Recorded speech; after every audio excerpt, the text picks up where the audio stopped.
What's up, dudes? Welcome back to another episode where we take Forza Motorsport 7 and try to figure out how to tune a car from it and how to learn from it. It's both educational, entertaining, and it's also fun. So we're going to get right into it. If you're new to the channel, hit the subscribe button, like, comment, and all that stuff for more videos like this, along with all the crazy builds and driving and all the other stuff we've done on this channel. So getting right into it. Today, we're talking about anti-roll bars. If you go back to the beginning of the playlist on this video, first video we covered tires, tire compounds, sizes, and proper tire pressure. Video after that, we moved on to the alignment, getting the best out of those tires, making sure that the contact patch is where we want it to be, getting a good balance.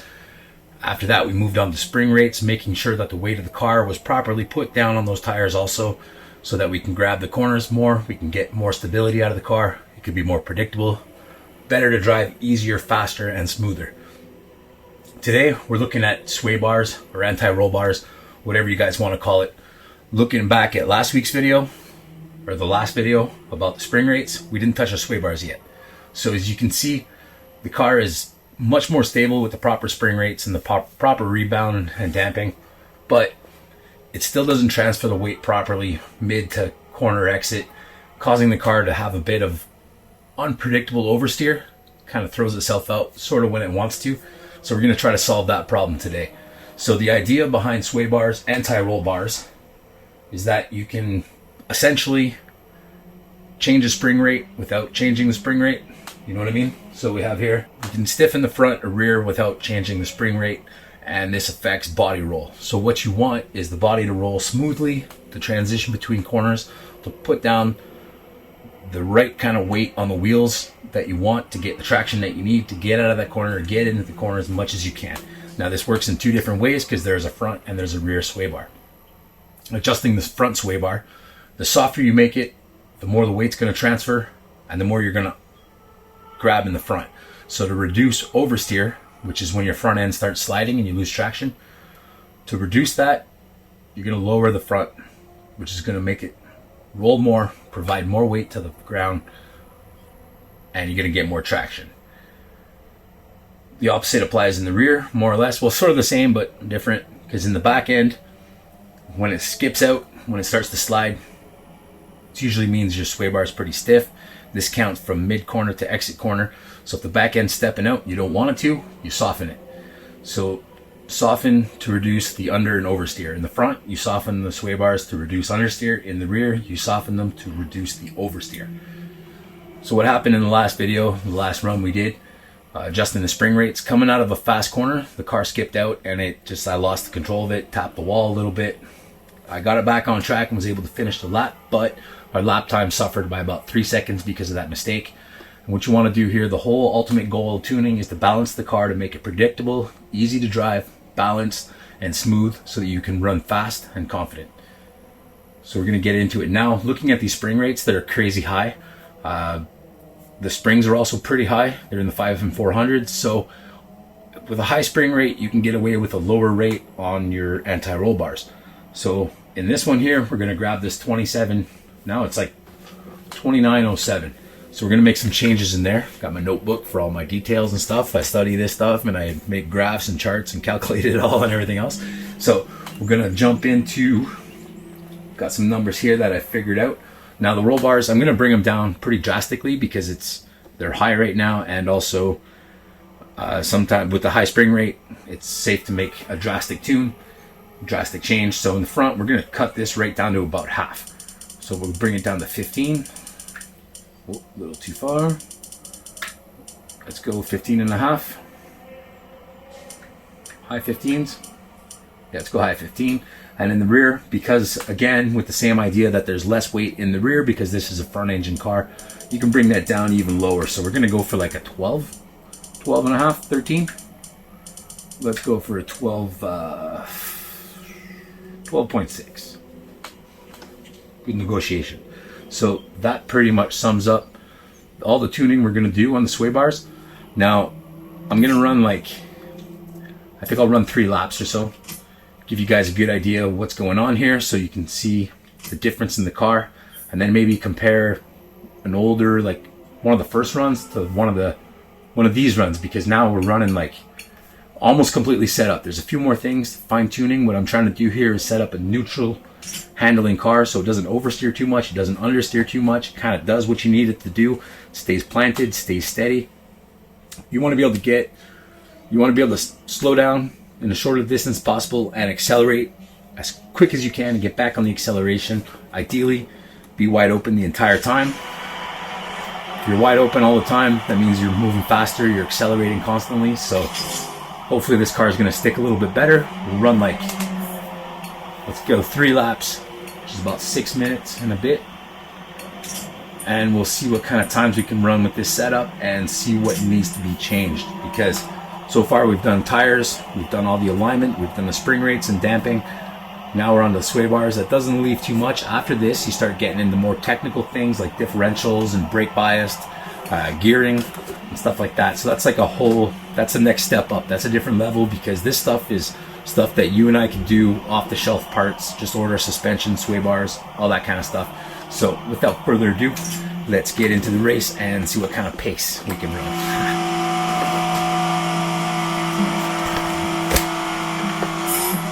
Again with that second gear start, let's hit it.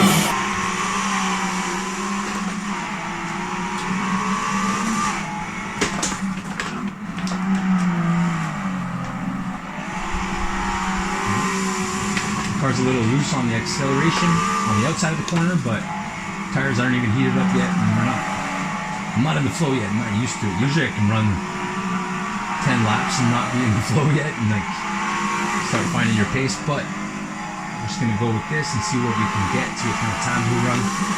Oh, missed the shit. Reaching for 6, ended up in 3rd. 4th, whatever. You know what I mean? Did the bus stop. Carried a little bit too much speed. Long sweeping corner. This one you really got to balance out your throttle so you can make sure you stay on the line and get the proper exit. Watch that oversteer on the throttle. Still quite aggressive. Not as nearly as bad as it was, but if you get on the throttle too hard, too fast, you'll suffer the consequence.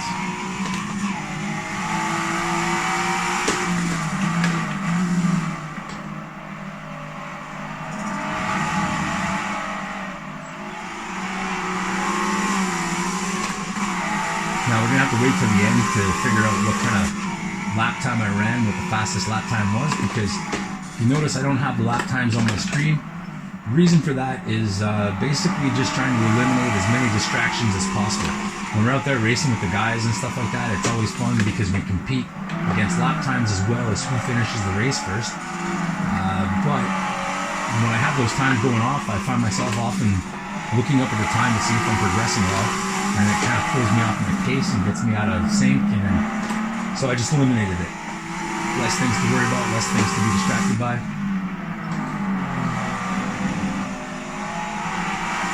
Okay, we're finishing up the first lap. Just this talking alone is distracting me quite a bit, so if I get quiet, it's because I'm starting to concentrate.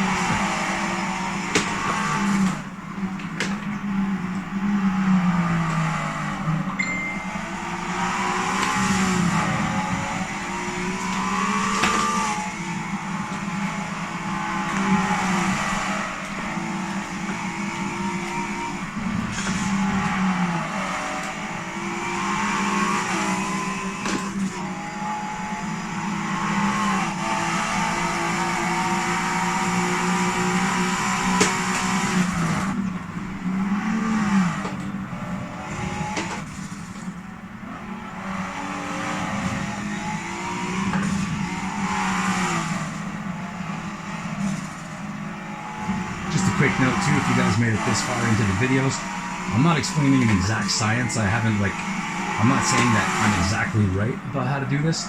This is just how I've figured it out and how I've come to learn playing around with it.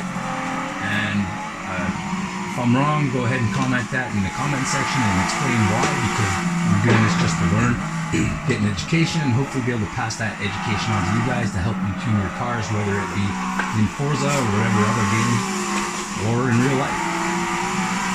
Take it with a grain of salt, I guess is the term.